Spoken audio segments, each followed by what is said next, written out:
And we're back in person. Sources are saying this is the greatest collab of all time. Dude. No, it really is. It's me, I'm Sources. No, this is actually our first time meeting. Is that my co-host? Maybe. Is that my co-host? Come here, buddy. It might be. Dude, pleasure to meet you, finally. Yeah. About 2 years overdue, bro. Mavs Thunder. So, Thunder obviously beat the Pelicans. What was that? In 4? Yeah, that was a So in swing. 4, and then Mavs winning what? 5-6. Was it 5? 6. It was 6. It was what, 6? Because they beat them in LA and they went and beat them in Dallas 2 days later. Now that kind of worries me, like that type of win against the Cavs, because I mean they didn't even have Kawhi. You mean the Clippers? The win against the Clippers? Yeah, whatever. Yeah, the win against the Clippers. Like, yeah, the Mavs win against the Clippers. Like, with Kawhi not even being in there, is that really like a notable win? You win in 6 without Kawhi. What happens if Kawhi's there? But here's the problem, though. I'm pretty sure the Clippers went 0-2 in the games that Kawhi did play, first of all, which that is what it is. Did he play in the series? Yeah, he played a couple. Really? I think he suited up in at least one of the first 2 games in LA. I could be wrong, but I swear I saw Kawhi in at least one of those games. Anyways, with that said, you still I guess have, I didn't watch him. So yeah, you still have Paul George, you still have James Harden, you still have what's left of Russell Westbrook. So there's really what's left of James Harden too. What's left of James Harden? Yeah, there's really no excuse not to be. Granted, Luka and Kyrie are really good. There's really no excuse to lose that series for the Clippers. You were the higher seed. Exactly. You're the higher seed. You were outside of Kawhi not being there. Yeah, outside of Kawhi. Yeah, there's really no excuse for them to lose that, with the exception of Kawhi not being there. So let's say Kawhi is fully healthy, and we know that the whole team's gonna be fully healthy moving forward. They get past the Mavs. What's your prediction with them beating Thunder? You think they can still beat the Thunder? I said this in a previous episode and on my various Twitter rants. I think no matter who came out of that series, they're beating the Thunder because the average age of the Thunder is like 23. Their starting center and point guard are like I think it's 21, less than that, 22. technically. Yeah, less than that. It's like 21 point something. So you have a roster that's barely old enough to drink a beer. Yeah. Versus James Harden, Paul George, and Kawhi have all been in the league for, 10 years now? So the experience is there. And I guess the experience would kind of be there for the Mavs too, which we obviously will have them going. In fairness, yeah, Luka has been playing professional basketball since he was 15. And if you've seen videos of, games in Spain, they treat it like soccer over there. They pack it out, there's flames, there's confetti everywhere. They treat it the same way they treat soccer. So it's one of those things where it's experience matters, but I also saw this on Twitter. I want your thoughts on this. There was some dude who watched LeBron and JJ Redick's podcast, and where LeBron said basketball IQ is the only thing that matters in the playoffs. Do you agree or disagree with that, and why? I'm kind of curious. What do you mean, only thing that matters? Or nothing else matters? The most important aspect of playoff basketball. I mean, yeah, because that also kind of goes in with experience too. Obviously you're not going to have that type of IQ if you're a rookie, right? Yeah. I would assume at least for the most part. So with that comes experience. I think those are 1A, 1B with experience and IQ because they kind of go together. I'd agree with Right? you. Yeah, I agree with you, but in the same sense, it's one of those things where it's experience kind of trumps that because who are you going to take in a Game 7? You can take a 21-year-old SGA who's never been there before, or are you going to take a 25-year-old Luka who's probably played in a bunch of EuroLeague finals and He's been to the Western Conference Finals. been to the Western Conference Finals before, so he knows. And what if he that's didn't go up against, I think it was against KD and the Warriors. I think was that the 73-9 Warriors? No, it was the one with KD. They weren't 73-9 with KD. That was before. I thought that was 2016 with KD. I'm pretty sure it was 2016 with KD. No. Am I? You're more of a football guy, aren't you? No, but I swear to God, That's common knowledge. Okay, then yeah, no, that's Okay, so pretty much what happened, 2016 Warriors, they come back 3-1 against the Thunder, right? Mhm. And then they beat the Thunder going to the finals. Then they're up 3-1 against LeBron and the Cavs. And then LeBlanc happened. And obviously Kyrie did his thing at the end there too, which, I mean, as a Warriors fan, that was heartbreaking. But anyway, July 4th, I think, that year, or following that, that's literally a month after, he joins up with the Warriors. But that year where they lost in 7 to the Cavs, that regular season they went at 73. Okay, so they got KD the year after. Yeah, that's that why it's collapse. the most like, it's like the worst move in NBA history, pretty much is what Stephen A was saying, because it's like, not only are you joining a super team, or a team that was one of the best teams in the league, right? And not only you're also Kevin Durant joining that, they went 73-9, the greatest regular season record of all time. Yeah. Right? So that's why it was like, and honestly, I mean, they didn't even try to get, like, they got 67 wins, but they weren't even trying.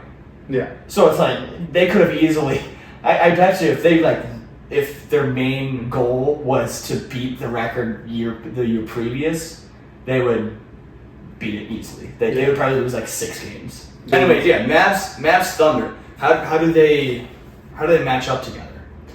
I think it's SGA and Kyrie. You got Luka versus probably Lou I think Dort. Lou Dort will probably guard him. Which is good. That's a good matchup for the Thunder. Lou Dort with the Lou defense. Dort's good, but Luka's like a 6'9" guard with a Kevin Durant style jump. Sure, yeah, he's one of the best in the league. Yeah. Yeah, so you're not gonna. I really think slow it down. if even one of those Mavs is winning that matchup regularly, the Thunder are going to struggle because they need. I think they will struggle. If Kyrie. I hope I'm proven wrong though. If Kyrie absolutely roasts SGA on one end, then it's probably Mavs in 6. But yeah. And you're also having Kyrie coming up. Yeah, but if they switch Lou Dort onto him, or those two get slowed down, because it's like Jokic, you can't stop him, but you can slow him down. Which is what the Wolves did in Game 1. We'll get to that later. If you could slow them down for 5 games, then I think the Thunder will win that in 7. But the longer that series goes, the more I like the Mavs. I agree. They're So gonna have if the Thunder are going to win, they're going to have to either sweep them or get rid of them in 5. Yeah. If it goes any longer than 5, then it's especially with Game 6 being in Dallas. right. Celtics Cavs going in. What did they do? I think it was 5 games, or was it 6 games against the Heat? It was 5. Was it 5? The Heat had an out-of-body shooting performance in Game 2, and then the rest was kind of the Celtics doing what the Celtics were supposed to do the whole time.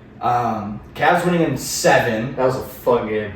Was it? I didn't get to watch it. I did. I forgot about that. Cavs were It down happened like so early in the day. Cavs were down like 20 at the half. Like the Magic were shooting the lights out of the ball, pun intended, I guess. Yeah.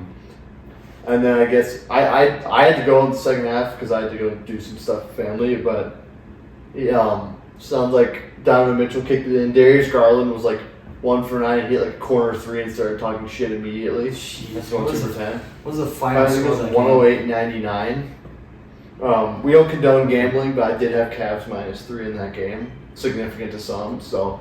So you made some cash. I did, in fact, make some cash, but they won at 109. I think they won 694. Yeah, 694. Yeah. 12 point win. I mean, yeah, and they were down. I think it was like 49-29 or something. Yeah, they it was a 17 point deficit, but that they came back from. Yeah. So, but with that said, I don't know what the Cavs are going to do in this series because Donovan Mitchell's great, Darius Garland's becoming great, I suppose, but he kind of had a dud of a game though. 12, 3 and 4. That's what I'm saying though, and that's why when he hit the corner 3, he was so hyped because he was having a dud of a game. And Donovan Mitchell was on the bench gassing him up the whole time. So right. But with that said, I don't see how the Cavs are going to win this series. With that said, Celtics in 5. Yeah, so it's probably Celtics in 5 only because Celtics have been off for a whole week. Kind of just They're roaming rusty. around the city of Boston just waiting. Hopefully they're not like rusty. Well, or maybe hopefully they are. I mean, again, how you feel, but we'll get into that with the Wolves later because they had the same problem. But yeah, but I mean the Nuggets still won in 5 though. But that's my point. But they still had a week out. We swept the Phoenix and we didn't play again until Saturday. We swept Phoenix on Monday and we didn't play again until Saturday. Last week, jeez. Yeah, it was a whole work week. But anyways, the Cavs just got taken to 7 by a really good young Magic team. Mm-hmm. It has that similar Oklahoma City vibe where it's like they're going to be around for a long, long time. Right. But again, they went 7 and had to go to war just to come back in that game 7. And Celtics have been sitting around twiddling their thumbs for a week. So Yeah. it's Celtics in 5. The Cavs should win one of their home games, kind of like the Heat did, but yeah, it's Celtics in 5. There's not really much to this. Until proven otherwise, I think that's what most people have is 5, right? Yeah. So I think they'll get 1, maybe 2. That's a tough ask. But that means they probably don't win in Boston. I can see them Yeah. winning both games in Cleveland, but that's are you gonna win 2 in a row against Boston? I don't know. yeah, Celtics in 5. I fear. Yeah, unfortunately. I mean, I want to see that go a little bit longer, but because I mean, the Cavs kind of tanked a little bit at the end of the season, so they can get the Magic. To be honest, because they lost I think it was the last 3 out of 4 or whatever it was, and they dropped to the 4th. They could have been a 2 seed easily, and they could have ended up beating or going against the 76ers. But they didn't like that matchup. It is a bad matchup, but so that's why they did that. I ended up almost freaking losing to the Magic, but regardless, this is a 2 seed. This could easily be a 2 seed. Here's the problem with that though: is if let's say they drop the 3, then you've got to play the Pacers and then the Knicks, and here's the hard part: you're inevitably going to run into Boston no matter what. So wouldn't you rather? So might as well give a few other teams a run to upset them before you. That, or if you drop to that bottom half of the bracket, like the 2 or 3 seed, and then you could maybe make a run at them in the Eastern Conference Finals because they're gonna get there no matter what. So yeah, it's gonna be tough to. Pretty straightforward. So how do the Pacers match up with the Knicks? This one's interesting in the sense that I'm pretty sure if you looked at the last 5 matchups, all of them have had like 1 million points because the Pacers played at light speed the regular season. They still do. That's kind of what I was saying. I think the Pacers could easily steal this series, and the only way that they don't is if Jalen Brunson slows the game down. If he slows the game down, which is probably part of the game plan, I assume. Yeah, I would assume so. But I mean, this is the best offense in the playoffs right now, number 1. So that's gonna be hard to beat. Here's the thing, though. This one feels like Magic Cavs to me, where it could go 7 only because the Pacers do have a playoff series under their belt. Halliburton's gonna figure it out at some point, and they're playing better defense. I'm pretty sure they dropped a significant amount of points, like in terms of what they give up. It was like 130 in the regular season. I think it's down to 115 or 110. They were one of the better defenses after the All-Star break. So I think the Pacers? Yeah, not like top 5, not going to blow you away, but they were pretty sure they were top half of the league. Yeah, so above average. So I guess. And that wins games here, as you saw with, again, Wolves Suns. I hate to keep referencing that, but we're the best defensive team on earth. It's pretty homer. I mean, not in the playoffs, but during the regular season, yeah. Too. So, you were in the first round. You were ranked number 1 as far as offense goes. Yeah. So that's huge. With that in mind, I think it goes Knicks in 6. So they win in Indiana. I believe they do, yes, because it feels like a team of destiny, but at the same time, wouldn't it make sense for the NBA to have the 2 biggest basketball markets ever in the Eastern Conference Finals? Like, I'm getting conspiracy theory, like. No, I get that. Like play at 2 games at TD Garden, 2 games. Well, we all know what happened with Patrick Ewing when he got drafted. Yeah. So there's these conspiracies, like, you gotta believe in at least a couple. Yeah, it feels almost like, and again, maybe the Pacers upset this. I could be wrong. I think they easily could, though. I think that has to go 7. I don't see them closing it out at home at the expense of the Knicks. Because look what they did. I mean, I don't know. Because, like, it's a tough one to call because the Knicks are so Jalen Brunson heavy.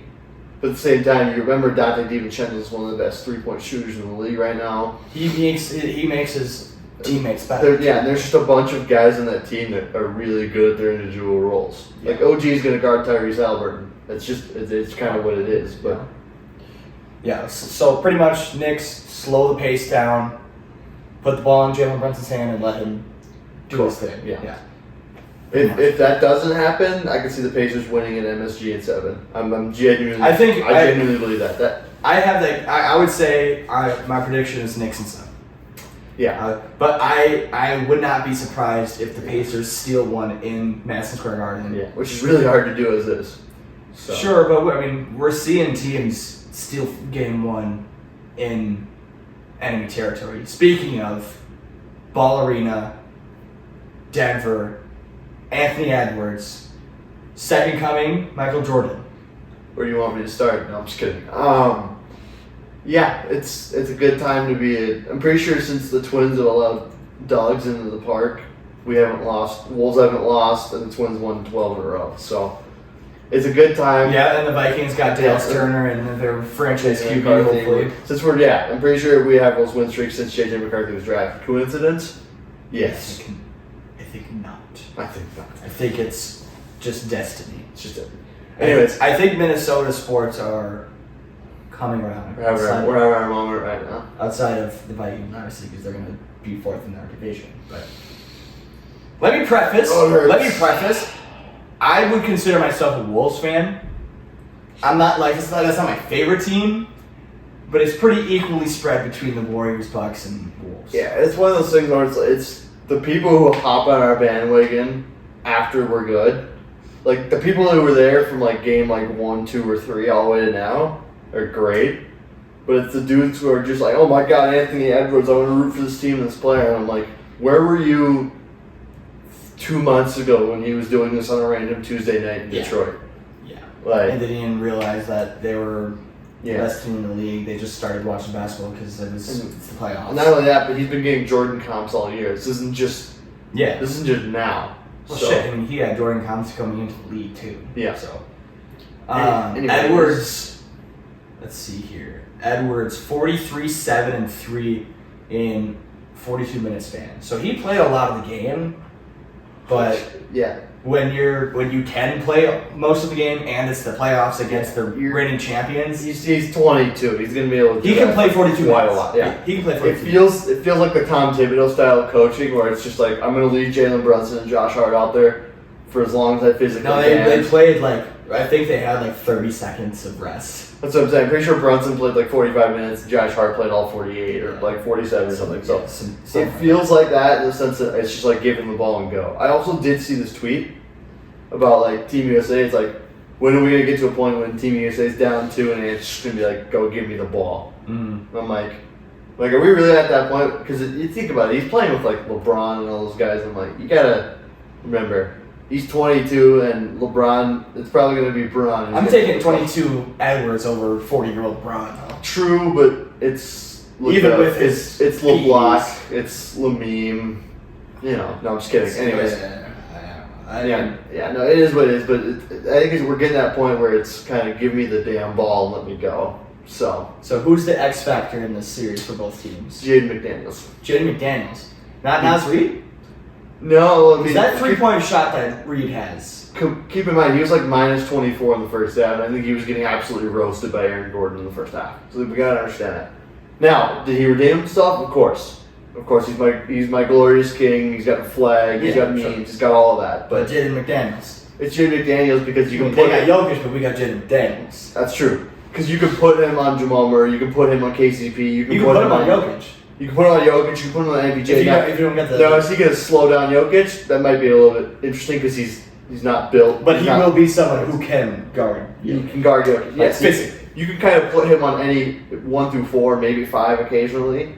Yeah. So that's the X factor because, again, you can literally have him guard whoever you want, whenever you want. He's 6'9". Yeah, he's 6'9", home seatbelt for a reason. So exactly. The X factor for the Nuggets has to be Michael Porter Jr. If he is hitting his threes, I think they have a shot to come back in the series. The hard part. And the problem is people are going to if we win, people are going to dismiss the series and be like, oh, KCP was hurt, oh, Jamal's hurt. I'm like, okay, it's the playoffs. Everybody's dealing with something. Ants rolled his ankle probably 6 times in the last 2 months. Hit his head on the backboard. His knees probably hurt. It's just guys are playing through all this stuff at this point, so it's not really an excuse. Now, if you have a torn ACL that you're playing on the whole time, and we find that out after the fact, that's different. But guys are playing roll ankles, guys' elbows hurt, guys' knees hurt. You're a professional basketball player. You need to. This is one of the things that you need to learn. This is being hurt. This is what you get paid for. Yeah, I think being hurt and being injured are two completely different things. If you need to play through being hurt. Correct. That it needs to happen. Yeah. The 76ers are looking to add a wing player, as from what I've been seeing, pending the potential departure of Tobias Harris. and that's robbery. I think that's via Daryl Morey, so the president of basketball operations. It's literally the guy himself. Right. So, from the actual, the literal source, he's saying that he wants a wing player that can actually show up in the playoffs. Are we looking at Paul George here? Obviously, we were also thinking. I think Paul George would be at the top of that list. Yes. Yeah, I mean we were seeing Jimmy Butler, but I also got a note here that Pat Riley said that it's a clear and hard no on trading Jimmy Butler. Yeah, I think that was like the Justin Jefferson trade on draft night. That just wasn't going to happen despite all the rumors circulating around. There was rumors on. Yeah, remember, I don't know if it was JJ, but I was seeing stuff on Twitter. It's like, hey, we'll give you the third pick if you give us Justin Jefferson and 3 firsts. And I'm like, that will happen in a Madden sim.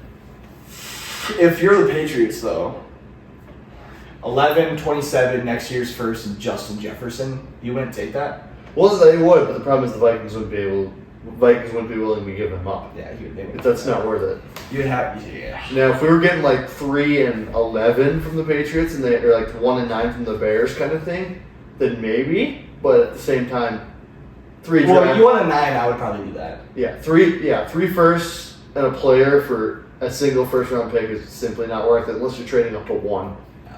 So. Yeah. So I mean, Paul George, he's obviously he's not an unrestricted free agent. He has a player option here. So he can opt back into his contract with the Clippers, or he can test free agency and see what's going on. Yeah. So do you think he can, is he going to test free agency, or? It's kind of the same reason we picked the Mavs in that series. We don't know what version of the Clippers we're going to get every given night. So if I'm him, I'm probably getting out because, once Embiid gets an offseason to rehab his knee, you're getting Tyrese Maxey, you're getting Embiid, you're getting a Buddy Hield. Like I know that's Polar Bear in Austin, Texas moment with Buddy Hield, but you're getting guys that are going to show up every night. Now, is Embiid going to be at his best every night? No, and that's why they bring you in, because Embiid's not going to be.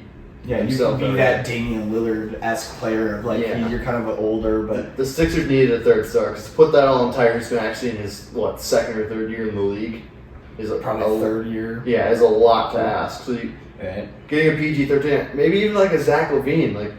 I know it's a bit of a reach, but it's not a reach. It's a similar style. It's one of those things for Zach LaVine though. He's not a free agent. That's the issue. Yeah. So you're going to have to trade for him. So what are you giving up? You can't trade Tobias Harris. He's an unrestricted free agent. It'd probably be picks at that point. Do they have picks? It'd probably be first for a couple of years. Again, I don't know. Yeah, that's the only option. You just kind of go in and go all in on a player. But the thing is, we've seen that happen. We've seen the Clippers do that. They went all in on Paul George, and what happened? That's true. They gave up MVP caliber player and 5 picks. Right, I mean, obviously I don't think he's worth 5 picks these days because when that happened, that was 2019, so 5 years ago. He's 29 years old, you know. So it's tough. Picks. I think it's a tough situation to be in because there's guys out there, but it's about fit. Does PG fit in fit? Then again, he played in LA, which is one of the toughest places to exist, let alone play basketball. I think he fits in Philly, for sure. That's what I mean. That's exactly what that team needs. They need a versatile wing that can play on both sides of the court. Yeah. Well, I'm talking about that's that perfect. From fitting in the city, because Philly is brutal. If he plays a bad 5 games in a row, they'll have trash dumped on his balcony. Yeah, that's why Cat plays in Minnesota and not Philly. So 2024, they don't have their 2025. So 2024, 2026, 2028. Maybe you throw 2 2028s.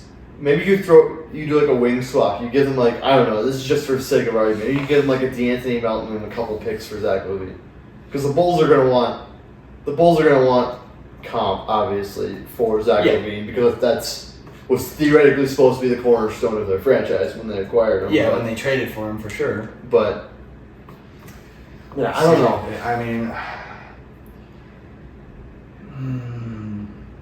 if they're gonna give up more pieces, they probably would have to give up Buddy Hield. Let's see. Do you want the trade up? Do you want to give up a 3-and-D guy for Paul George? Who, Buddy Hield? Yeah, because I love Buddy Hield, but he's a 3-and-D guy. Let's not sugarcoat that here. So it's tough.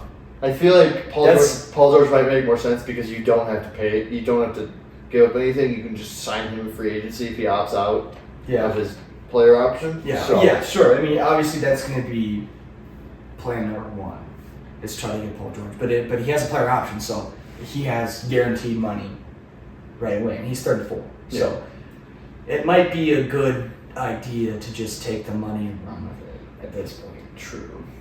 But with that said, what they would give up, it would have to be a few picks. They're going all in on the next 2 or 3, 4 years, probably. You know, I mean, Embiid's 30 years old at this point. So yeah, coming off what we think wasn't 100% knee. It definitely wasn't 100% knee. Well, he hasn't ever been 100%, so that's the hard part. Yeah. Well, Joel Embiid, his future with Philly. So I would say probably option one would be, you know, obviously try to get some sort of some sort of two-way player at the 3, like Paul George, right? Number 2 is shopping Embiid.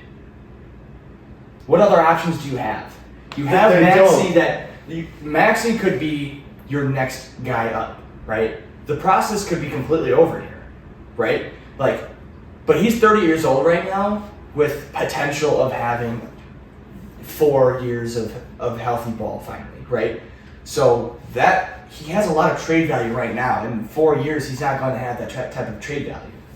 Why not move on from him right now? Here's the get hard compensation, build off of Maxey, maybe even still bring in Paul George for the veteran help. Here's the hard part though, because Embiid, I think Maxey profits not entirely, but to an extent, from the space that Embiid creates. Because you have to respect Embiid all the way out to the top of the key. Because, granted, he's not going to shoot from out there that regularly, but you know he can do that, so you have to respect him. So that frees up driving lanes for Tyrese Maxey, which we saw late in that series. So, I mean, now, with that in mind, do you move on? Maybe we'll try to get a different big man, That's what I'm saying. Yeah. That's what I'm saying. Yeah, but the question is, who's gonna take Embiid off your hands for 4 years, knowing that they might get 1 or 2 quality years left? Because it's like the Rudy Gobert trade for the Wolves. I keep coming back because I'm a homer, but we gave up 4 or 5 first-round picks, and people buried us because Rudy's geriatric, he's old, he doesn't have it, and then he just anchored. 2 years later, he's anchored the best defense on earth. So you don't need anything extra from him. You need that paint, the around rim defense. Yeah, that's So that's not his play style to go anywhere else. Atlanta's looking to trade one of their 2 guards. I think it's gonna be Trey. You think it will be Trey? They invested too much in DeJounte Murray. Now let's say. Plus Trey was there first. It's tough because let's say they still end up trading one of those guys out. Let's say they get off of Murray. They can still build around Trey, bring in Embiid, trade Clint Capella to the Sixers. That's a player that is exactly what you're talking about. He's that big body guy that can post down low, but he can also post out to the perimeter too, right? That's a perfect fit right there. Okay, so let's say, do you think? I can't see. Maybe they throw Murray in there too. Clint Capella, DeJounte Murray for Joel Embiid. Straight up player swap? It could be a player swap, but there's also more comp involved. We could go into some sort of picks too. I mean, because do you think Murray and Capella is worth straight up 30-year-old Embiid? Embiid's the cornerstone of that franchise, so I feel like it would be Murray, Capella, and then at least some pick. You would have to probably a first, at least pick swaps, something. Yeah, right. So it's probably Murray, Capella, and a first in 2026 or whenever they have another one. So. I don't mind that trade at all. I love that, honestly. I like that too, but the question is Daryl Morey willing to pull the trigger on that if it's an option? Because here's the thing. He's 30 years old, dude, and he's... But Trae Young and DeJounte Murray are probably both... DeJounte Murray back with the Spurs with Wemby now. Because when the first time he was there, the Spurs were just kind of like, here, we'll sign 10 guys and we'll go play 2 games. Mm-hmm. Now they've got Wemby, who wants to contend sooner rather than later, of course, because he's Wemby. Yeah, of course he'd want to. I mean, you're going to be right there with Edwards when it I have a comes to 6-6 feeling Trae Young to the Spurs might just be inevitable at this point. Well, because we can look into that too. Because Trae Young hasn't had an elite big man. He's had like Clint Capella and I don't even know, like Alex Len or something. I don't even know, but no, Clint Capella is his best. Yeah, Clint Capella's been his best. So if you move him and give Trae somebody who's actually competent, with all due respect to the Atlanta Hawks, then maybe you can move DeJounte Murray and just kind of reset. Because like we don't talk about this. The Hawks are like mid. They're literally like they're so mid. Literally like I'm pretty sure they're like 15. I would hate to be 1500. Yeah, I know 100%.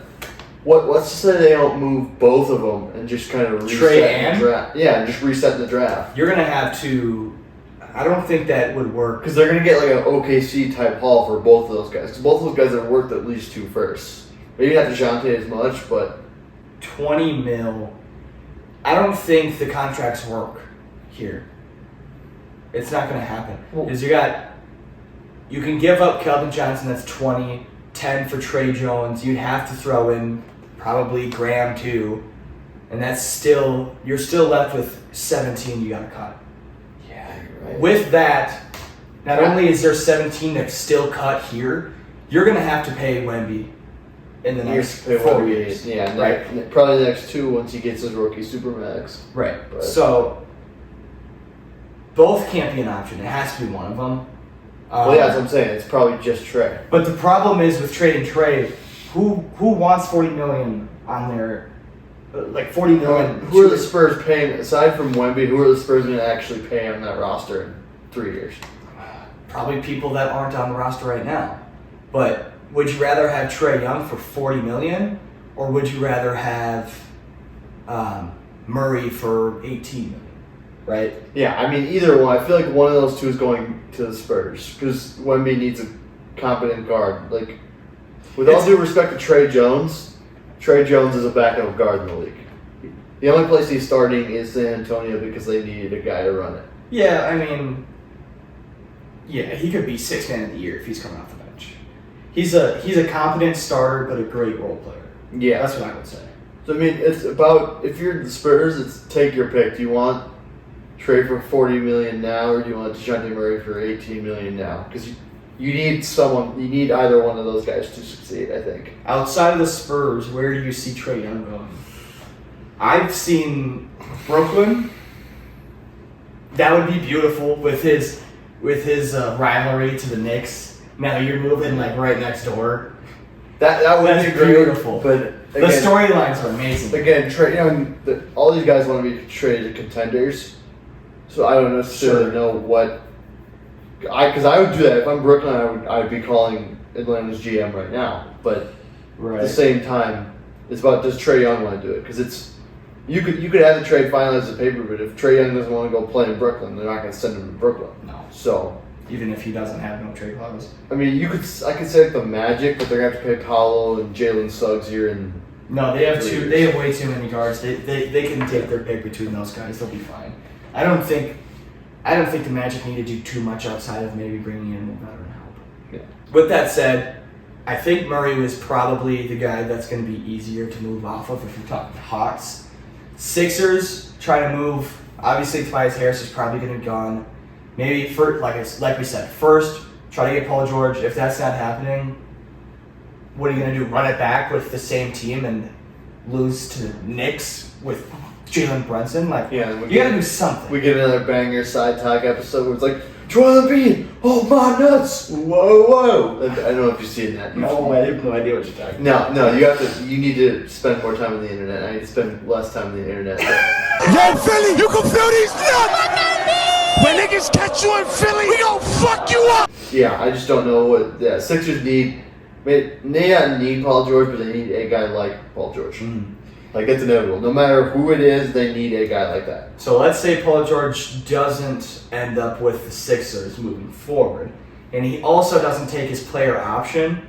Is there any teams that come to mind right away where you see him as a great fit? Call me crazy, but maybe back to the Pacers.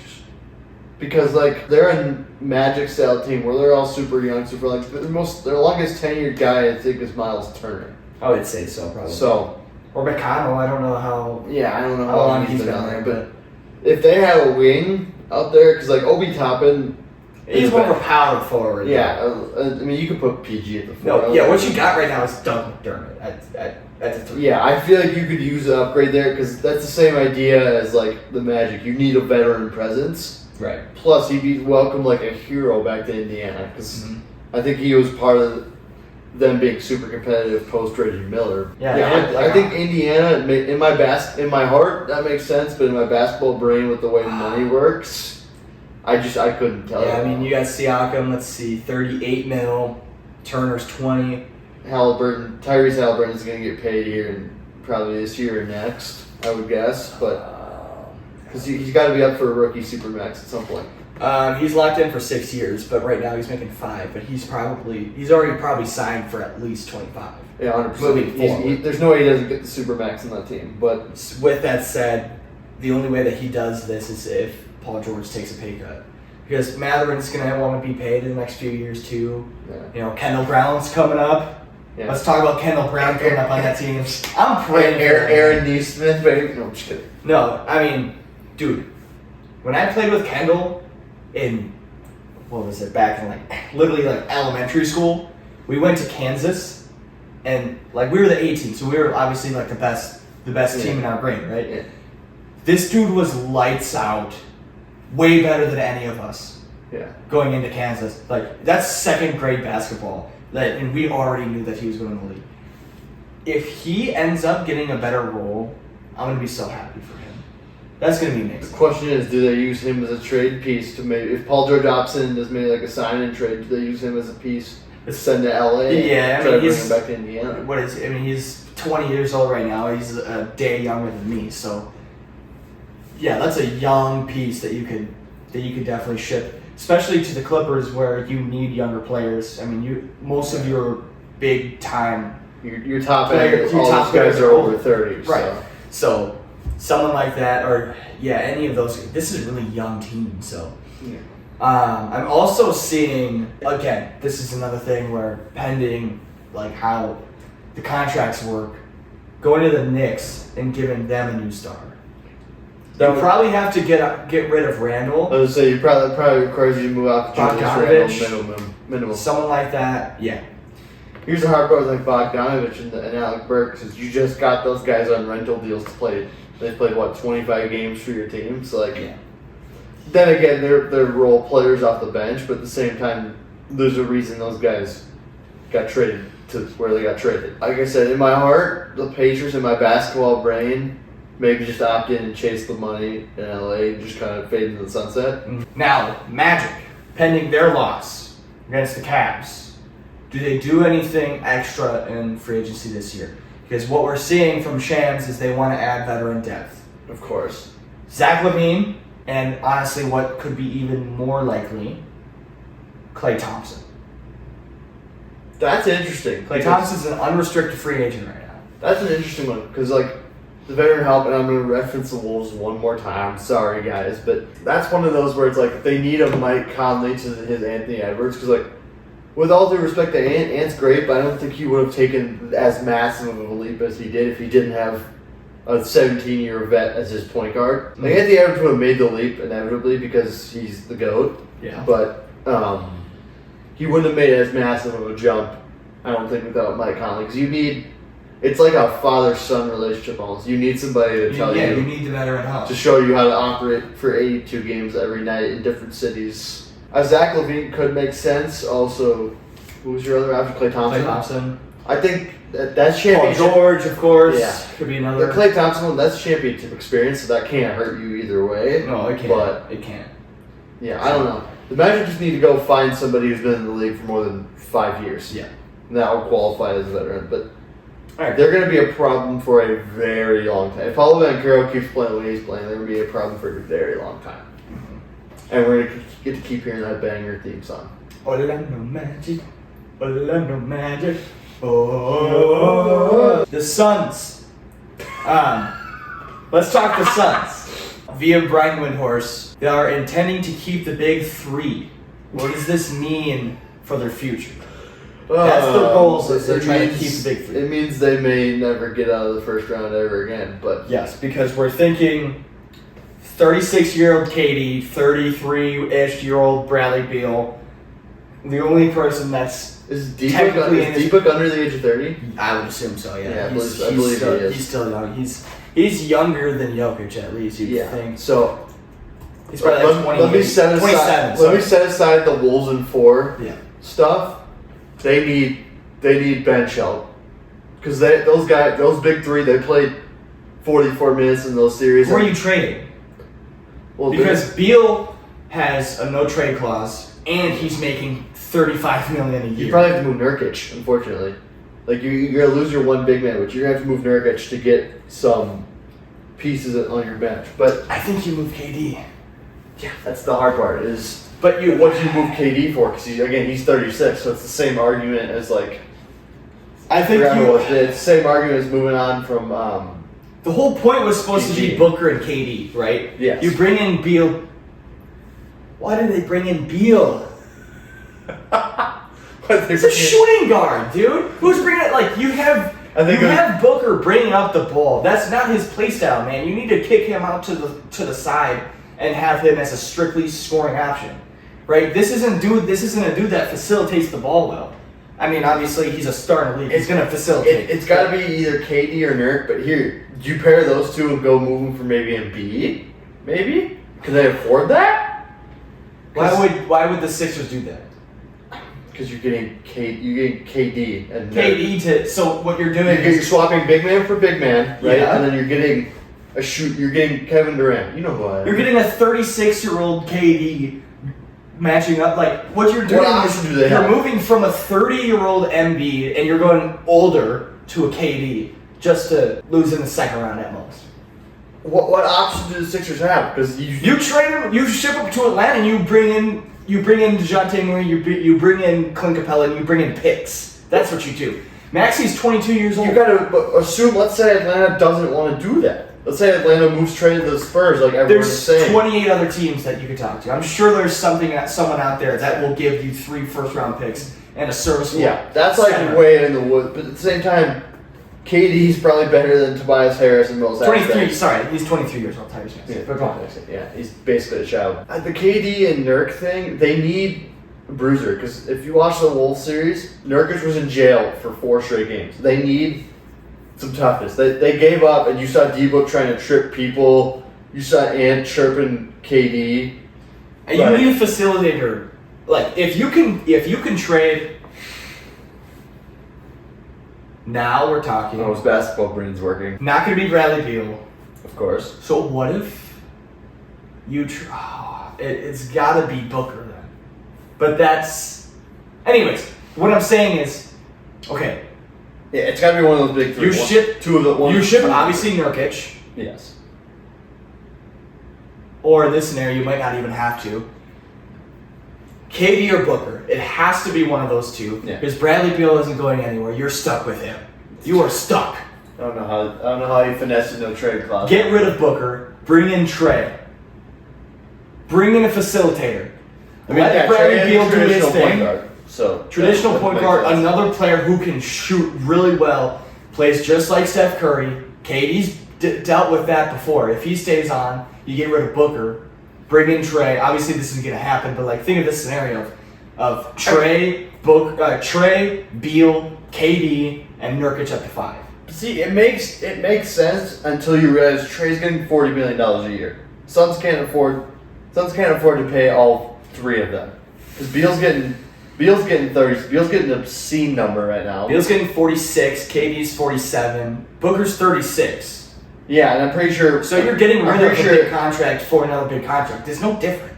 What I'm saying is, at some point, you gotta ditch the big 3 idea. That big 3 is great, but when those big 3 have to play 45 minutes and you need 2 of them to ball out in order to win games... And you need depth. if you're gonna play into late May. Their bench was like Ish Wainwright, Isaiah Thomas, Bol. Isaiah Thomas didn't get minutes. That's my point.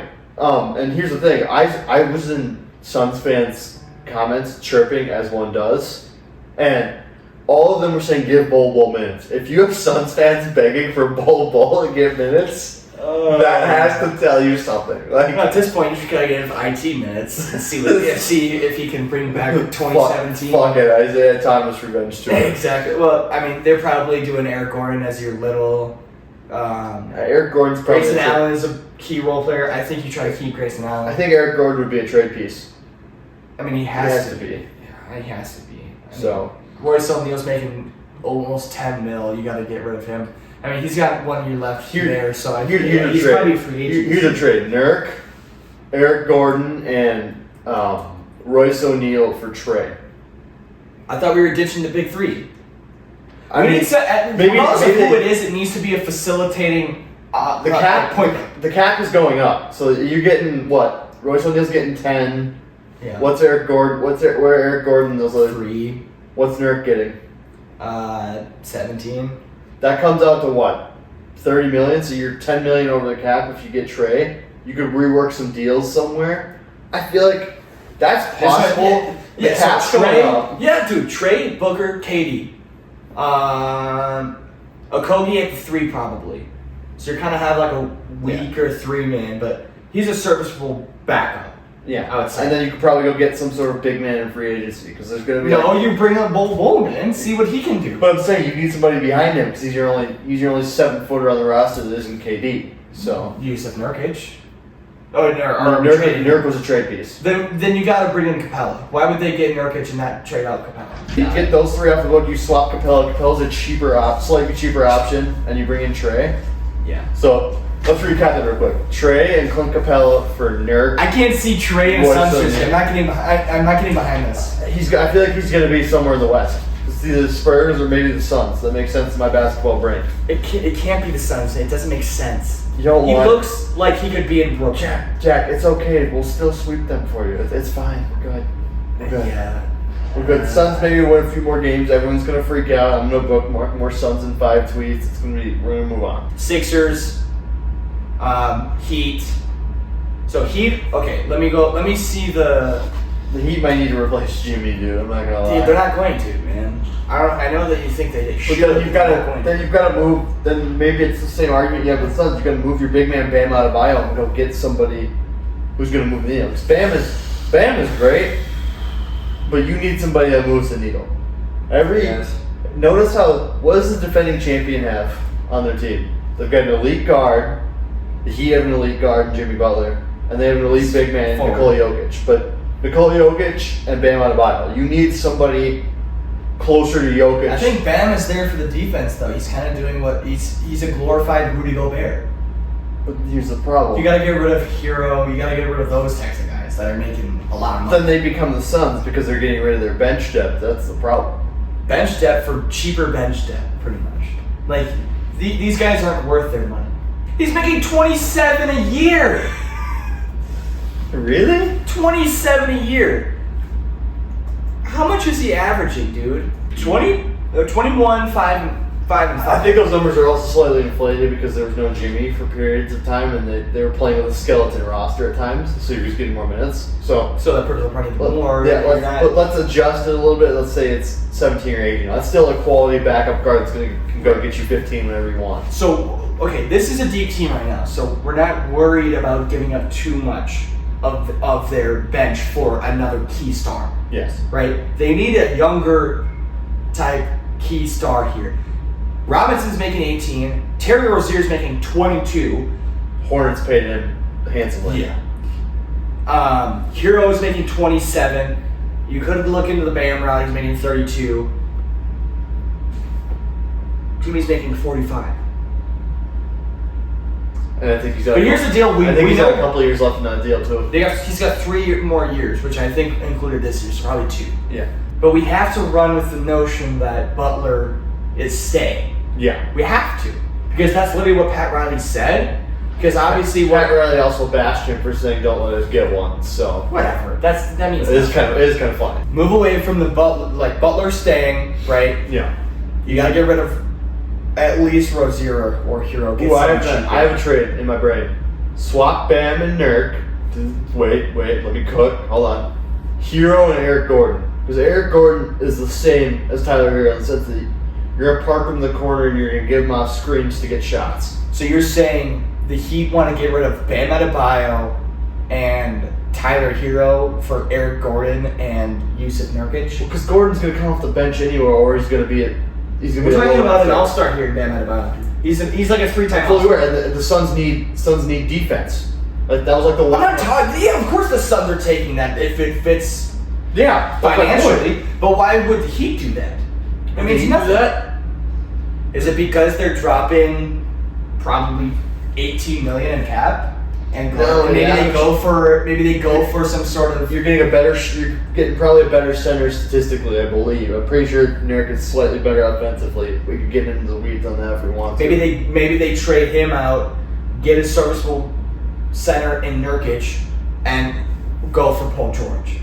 That works too, but here's the thing. I want to say one more thing about the Eric Gordon Hero. I would argue that Eric Gordon's a better shooter, and Eric Gordon's also more experienced. Eric Gordon is 46 years old, dude. That doesn't matter. You get veteran experience on that team aside from Jimmy. Because, like, Jaime Jaquez was a star player on your team. If you're a rookie, that had to backpack you pretty much to any sort of relevancy. This isn't a young team that needs veteran help, though. Like, they're just a win now regardless. I would swap Tyler Hero for geriatric Eric Gordon for the purposes of getting. The only reason I would agree to that is dropping the freaking cap. That's it. It's a production thing for me. Look, I love Tyler Hero, but once Jimmy comes back, Tyler Hero's not going to produce. I don't think Tyler Hero's going to produce 20 and out. How much was he out the whole year then?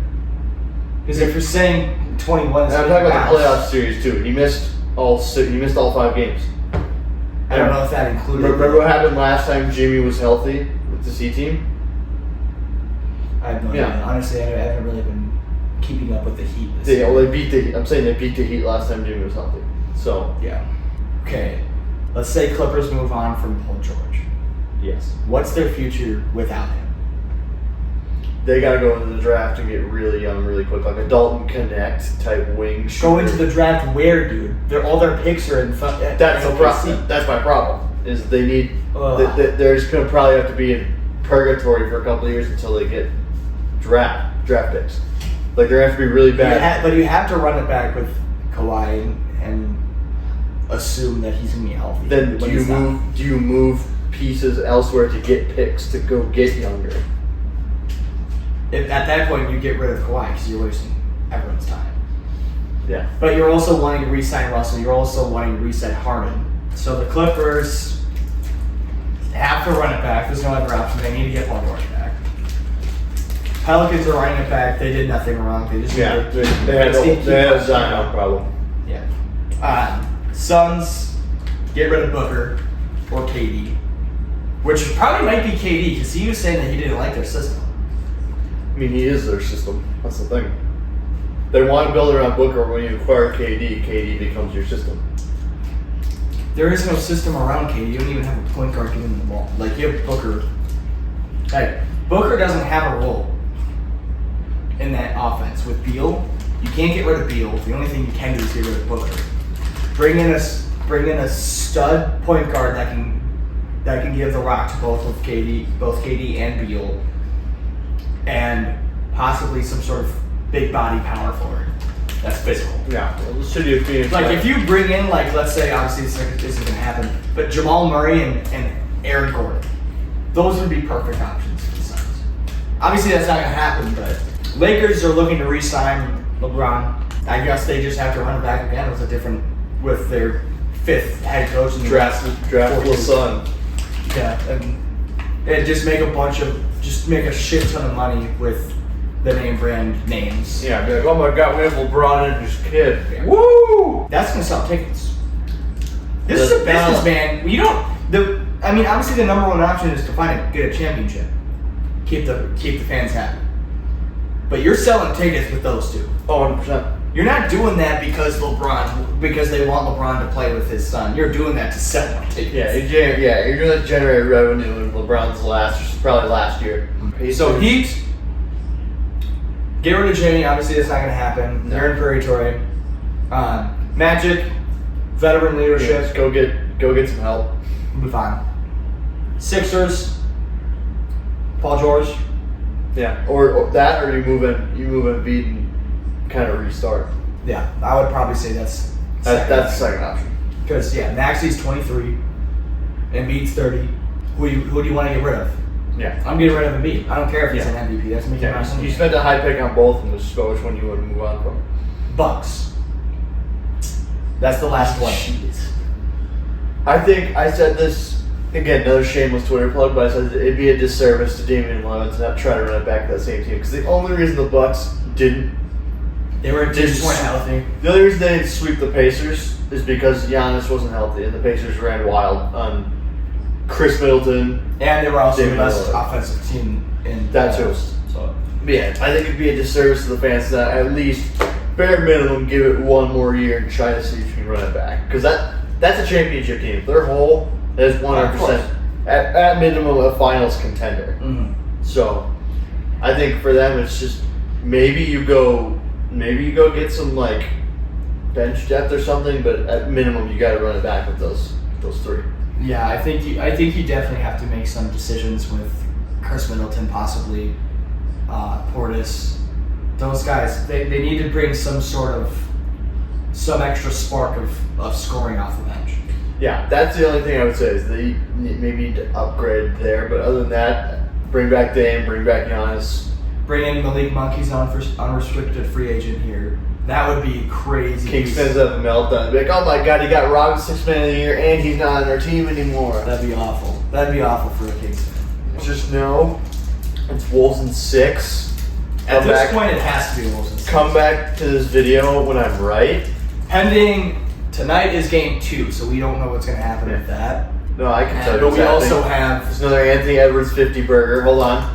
Rudy Gobert's having a kid, so he's going to have a Scotty Scheffler type game where he just goes nuts because he has dad strength now. I guess. And Nas Reed hits at least a dagger corner 3. There. No. I'm from the future. If Wolves win game 2... You might have to start talking about it. My God. Because you get the next 2 games in Minnesota. Yeah, and if you're a gambling person, the Nuggets are 7-point favorites because everyone and their mom expects them to bounce back after getting punched in the mouth. The reason I wasn't as shocked by the game 1 win is because I'm like, we're going to split in Denver. This team is good enough to go split in Denver. The question is, can you win home games? I think they'll split in both. And I think it's going to be 2-2 going into game 5. I think game 5 is going to be the most important game this year.